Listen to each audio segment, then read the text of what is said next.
Hello.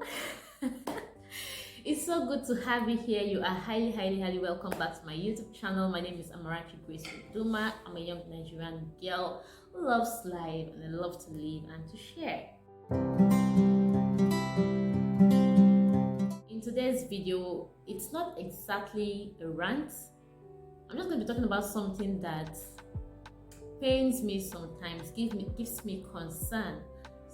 I've made a blog post on this topic some time ago. I published it on my blog, but now that I have a YouTube channel, I feel it's only necessary and wise and good and important to bring it on here to my YouTube community.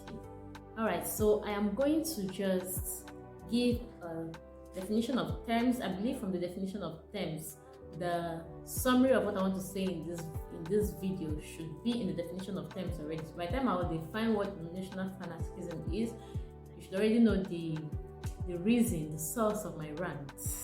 And then I'm going to give you some instances from personal experience. First of all, definition of terms. A denomination is a recognized autonomous branch of the Christian church. Note, Christian church. So everything I'm going to be talking about here is completely, absolutely under the umbrella of Christianity. Inside the house, in the body of Christianity. That's my whole context here. So I'm not talking about religion, or I'm just inside Christianity. So now that we've established what a denomination is, a recognized autonomous branch of the Christian church, like we have the Catholic, the Assemblies of God, the Deeper Life, Christ Embassy, Foursquare. There are lots and lots of them. So that is what a denomination is. A fanatic is someone whose enthusiasm or zeal for something is extreme or beyond normal limits, sometimes even out of control. That is who a fanatic is. We have football fanatics. I don't really know much about football, but that's the closest example in my head right now. Then we have Chelsea fanatics, Arsenal fanatics, and so on and so forth. People that can beat you up if you say trash about their football club. Fanaticism occurs when a person is unwilling or unable to accept a different point of view. Fanaticism comes from a Latin word fanaticus, a word with a meaning that includes mad in both senses. As in, if you are mad, you might be angry or you are insane. Fanaticism involves both kinds of madness. Anger at those that disagree with you, taking so far that there's a desire to stop or even harm them. That is madness. That is also fanaticism. So now that we've noted all these terms, I think it's now easier to define my term, denominational fanaticism. So yeah, denominational fanaticism is the unwillingness of some church denominations to recognize or respect differences in opinions and beliefs of other church denominations. But here, what's the word? Persecution. Christians persecute fellow Christians because of their choice of denomination. I've been a victim of persecution. I don't know if maybe it has to be unconsciously. Have I unconsciously persecuted? It can't be consciously. It cannot be consciously. But I have been a victim of denominational persecution. And it's annoying, it's painful. It's painful because the people that come at you, that attack you for belonging in a particular denomination, they are always, 99% of the time, they are always fellow Christians, people that should be in the same camp with you, people that, as members of your army, people that should be fighting alongside you and not against you. I remember growing up as a teenager, even when I got into the university, you meet new people, and then they ask you, what church do you attend? And you tell them my church, and they go, is that your family church or is your school church, the church you entered when you got into school? And I'm like, it's where I grew up. Like, what? Even if it's the church that I got into when I entered school. And so what? Like, Why is it a problem? I don't understand it. It's so bad, it's so terrible.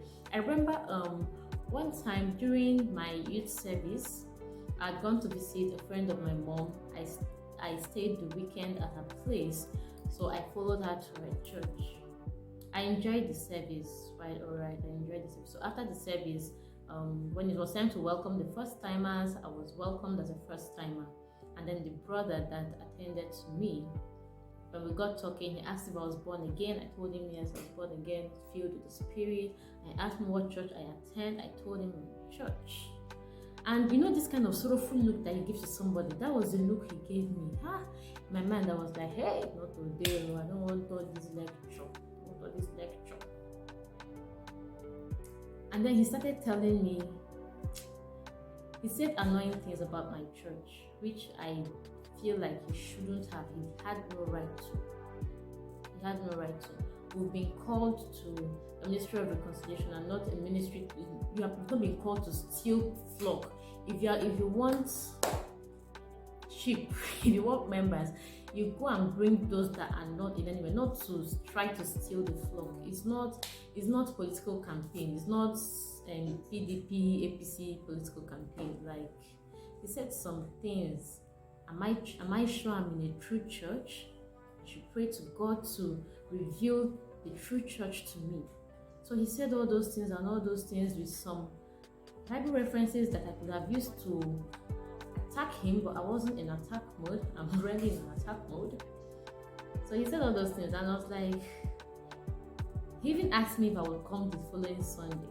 I told him no, I won't come because I'll be going to my church.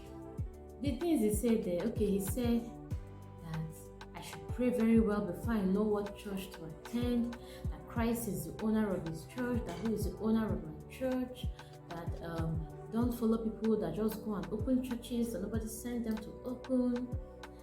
And I was just watching him and I'm like, how are you even a first time as minister? How do you go and evangelize me like this? So that's just one of the numerous experiences that I've had with this issue of church fanaticism, church attacking church. On another occasion, this was after my mom had passed on, while we were planning her funeral, a family friend came, and after talking with my dad, she asked which church was going to handle the burial program, which church was going to officiate the burial. And then I answered, I told her that our pastor was going to do that. And she asked which church. I told her. And she goes, is that one a church? People should look for a true church. I mean, she said a living church. Not all these new organizations that are, she said something like that. And because during my mom's, that period when my mom passed, I was not usually calm. I was usually on the attack mode. I was usually defensive at that period.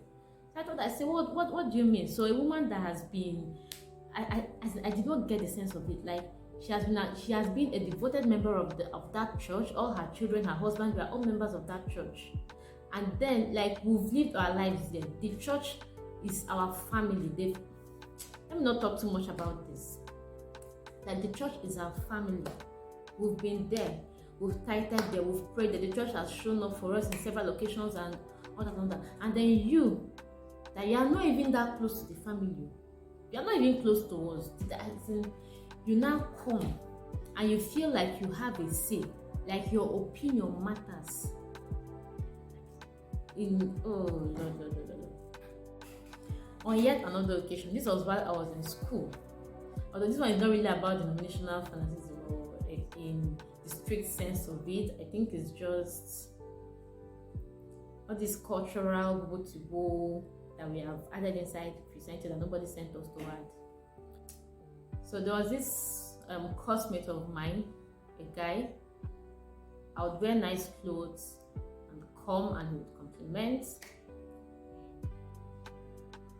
This one I cannot forget. I made my hair. It was a Friday. I fixed Rivon like artificial. It's not my hair. It's not my natural hair. Artificial. It's not even attachment. Rivon. It's not even the color of my hair.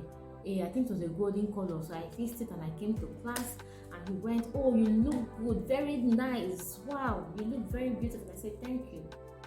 The following Monday I came to class, I had fixed my nails. So I came to class with my nails fixed and all that, looking flashy and all that. The kind of look he gave me, I was greeting him as per normal G levels now. He was just like, he acted in a repulsive manner. Is that the correct word? Yeah, like I was repulsive to him. I said, "What is it?" He said, "What is this on your hands? Why would you fix your nails? Is it right for a Christian girl? Talk like that. And I just asked him a simple question. Yes, we're all in philosophy class. I said, He said, "What happened to the nails?" He now goes, "The nails are artificial. You are beautiful the way God created you. You should not act to your natural beauty." So I asked him, I said, "The head that you were complimenting the other day, is it not natural? Did I come out of my mother's womb with the hair?" And he says, "No, it's a different thing. But you see all this lipstick." Because of all these things, I had already mastered the art of dodging senseless arguments, like the Bible asked us to dodge senseless arguments. Remove yourself from senseless arguments because they are surely going to come. So, dodge that one.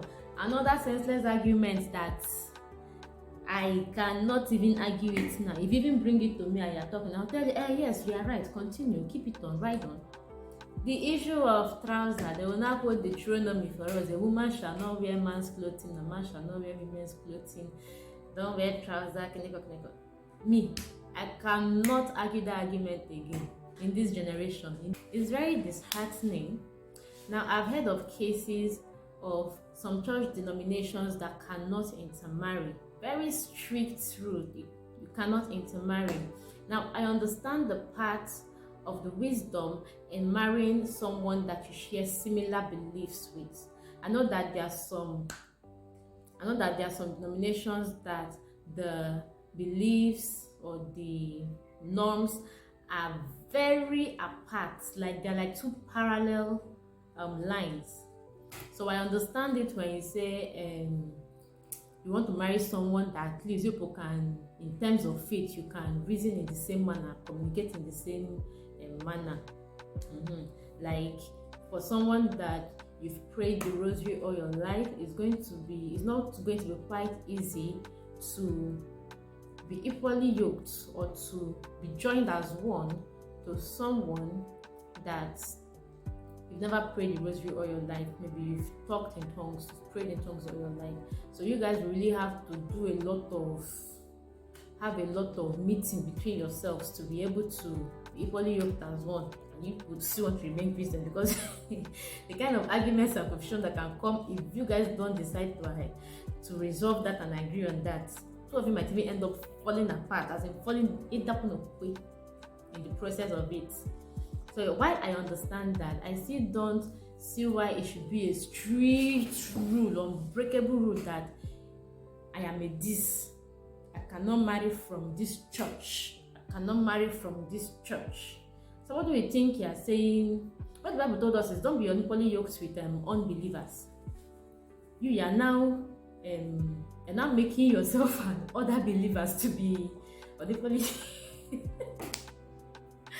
Oh Lord, I'm laughing, but I really hope you're getting the picture, the points that I'm trying to create here. Like, I don't see why there should be a strict sense where if I fall in love with another Christian from another denomination, I won't be allowed to marry that person while we are Christians. Like, if you're telling me maybe you're a Christian, you cannot marry a Muslim, or you cannot marry a Buddhist or a traditionalist, I can see more sense in that.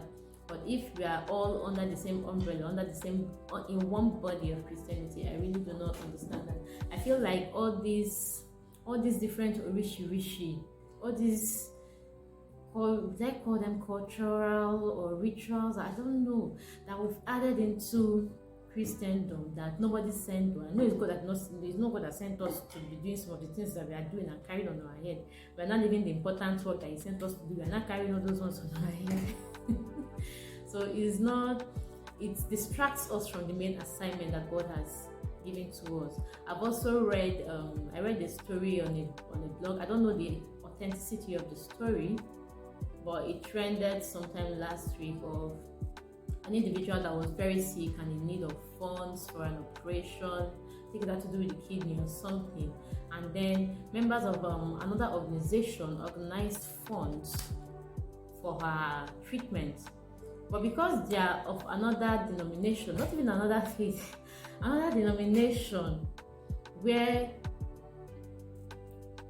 that thing is, that fanaticism is, they did not, the money was rejected because they're from a different denomination which they did not agree with, so they didn't accept the help, and then the individual gave up the ghosts. So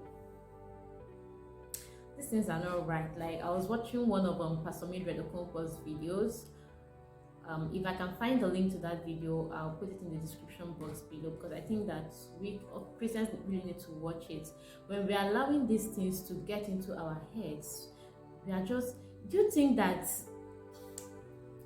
the devil knows what strategy, he knows what he's doing? So all this fighting amongst ourselves is a distraction from the main calling. It's a distraction from what God has called us to do. Okay, imagine this 2022 now that we know, whether we like it or not, whether we believe it or not, the rapture is coming soon. Christ is coming soon. Whether we want to believe it or not, it does not matter. What matters is that it is going to come. Very, that it is close. It's no longer at hand. It's at fingertip. It's that close.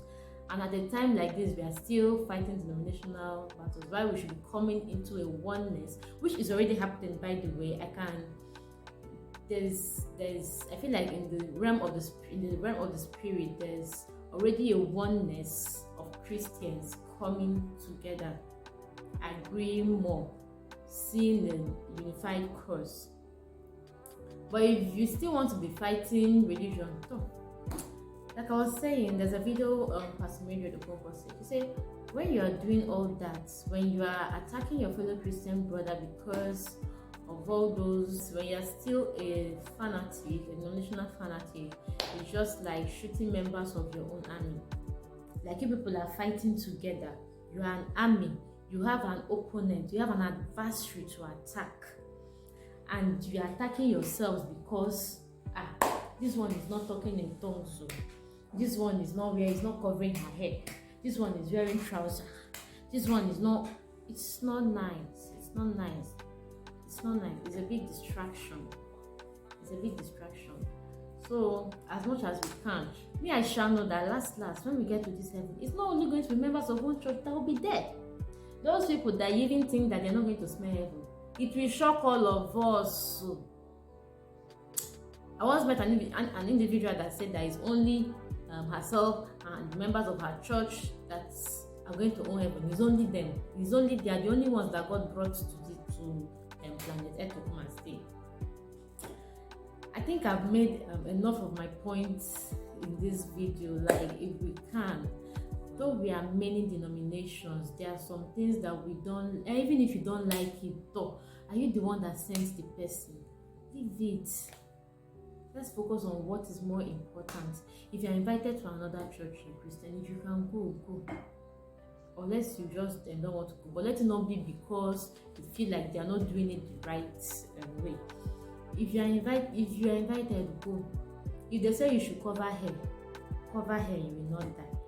If they say they give you something to wear. So I really do hope that we can come to the understanding that we are one body in Christ. There's a song that says, though we are many, we are one body. We are one body in Christ.